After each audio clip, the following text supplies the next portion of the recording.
Hey, what's up guys? This is Damon from Vintage Collectibles, and today we are going to put together a chair.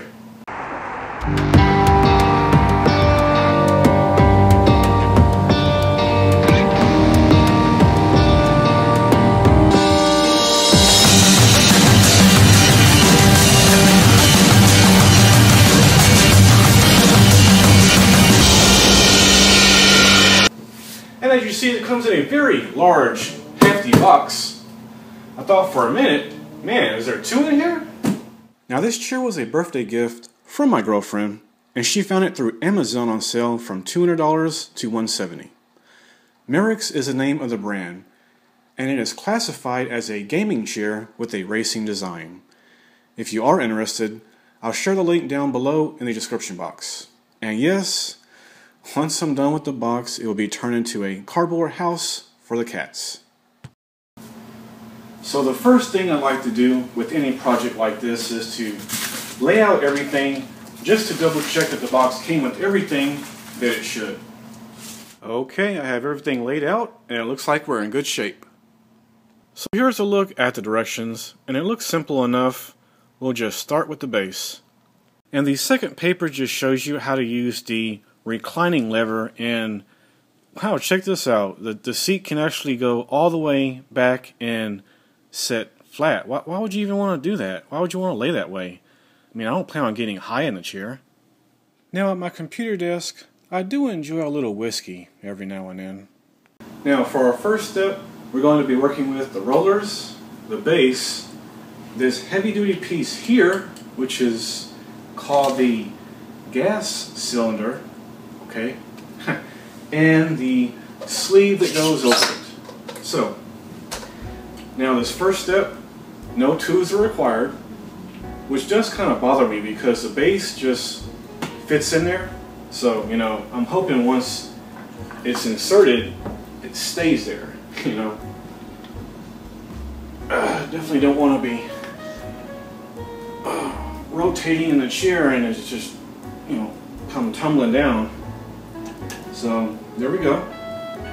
Alright, and I guess once you sit down in a while, that'll help solidify, you know, once you put your, you know, your body weight on it for a while. Now, next let's just go ahead and put the wheels in. And they just fit right in. Okay. That's one.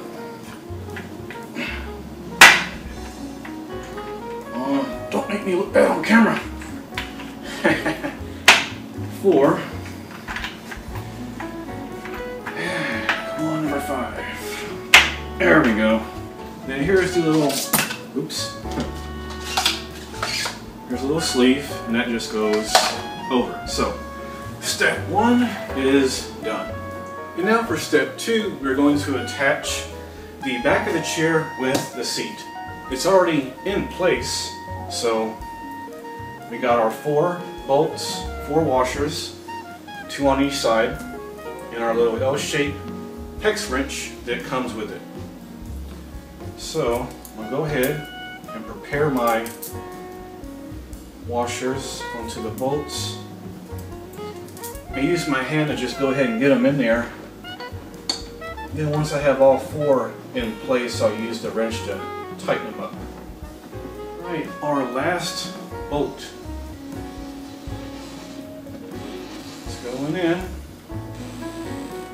And right there. So now we have step 2 completed. Our seat is together. As for step 3, we're going to put these little plastic pieces on the sides of the chair. And to do that, we have a little screw here that'll fit in there, and the tip of the hex wrench has a Phillips screwdriver head on it to put that in.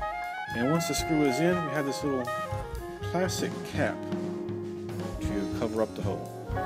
It's easier to just go ahead and drop a little screw in there. Get ready.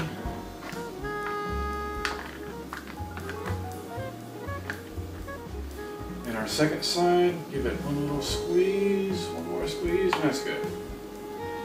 Let's cover up that hole. As for step 4, we're going to attach the side armrests and the bottom crank lever.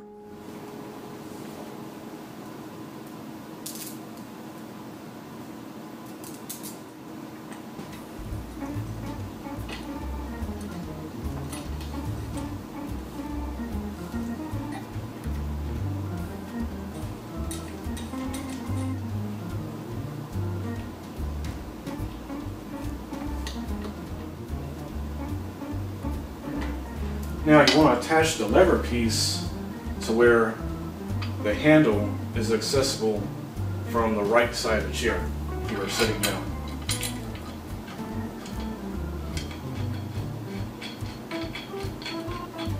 So let's just get all 4 bolts in, and then I will use the wrench to tighten it up.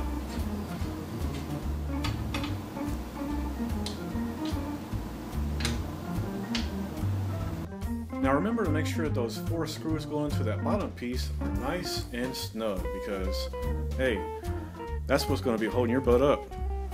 Alright, well, hasn't been too difficult, huh? Because here's our final step, setting our chair onto the base. I was going to set it on there, but this may be easier if I just do it this way and then stand it upright. Yeah, that was a lot easier than trying to do what I was going to do. Just set it up now. Alright, now for our finishing touches. And I guess this is what makes this a luxury style $200 chair. And the directions didn't even say how to do this. I had to look at the product image online, so you gotta feed these straps to the bottom here. And then go through a top. It's a little tight. Okay. And it just clamps together. So let's get this one through.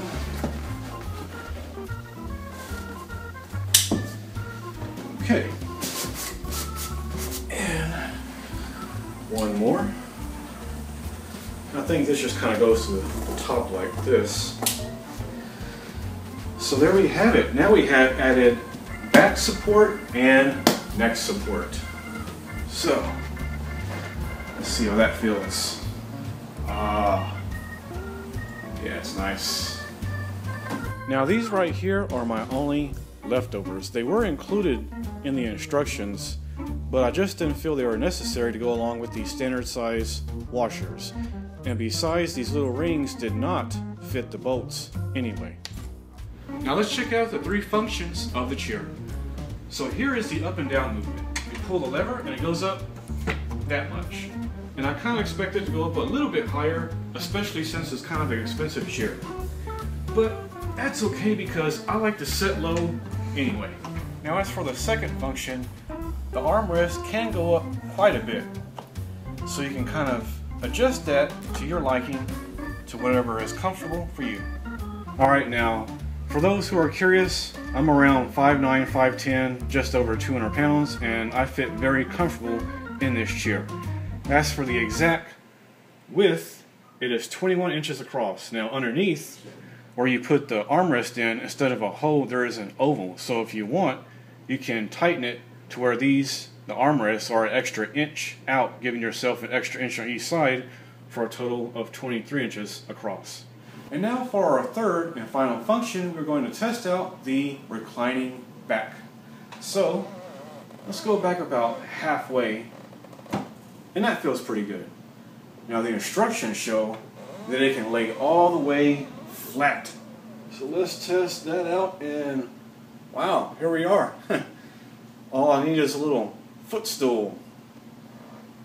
Alright, well, if you found this video helpful, give me a big thumbs up. I'd like to thank y'all for watching. Until next time, peace out.